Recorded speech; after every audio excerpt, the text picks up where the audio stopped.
The questions here are, how do you untangle the conflicts between a very vast business empire and the President of the United States? There are ways to do it. There are ways that for the past 40 years, presidents have in fact dealt with these issues.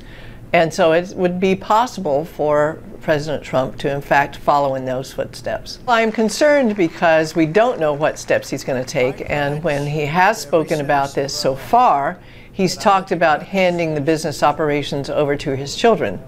That is not sufficient. It neither protects him legally as the legal owner of the business. It certainly doesn't protect him from being running afoul of the Emoluments Clause in the Constitution, which has been there since the founding of the Republic. And this deals with his dealings with foreign governments and foreign entities. The best thing for him to do would be to establish for his domestic interests a blind trust, a true blind trust, and then to divest of his foreign holdings.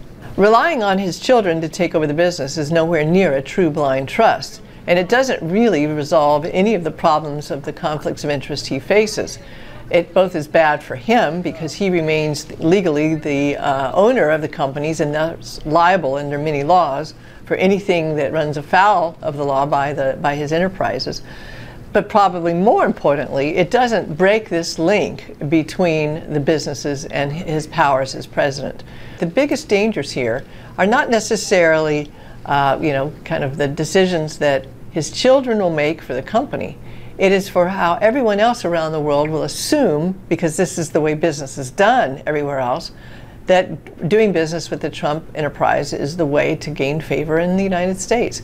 That creates all kinds of problems and questions about the motivations. So there are solutions here.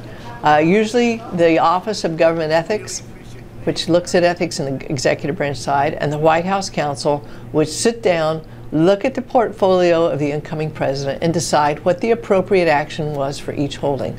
That's exactly what should take place here. Simply turning it over to his children to operate is not sufficient. Even if he sells his business to his children, it's not going to eliminate these questions about the appearance of a conflict.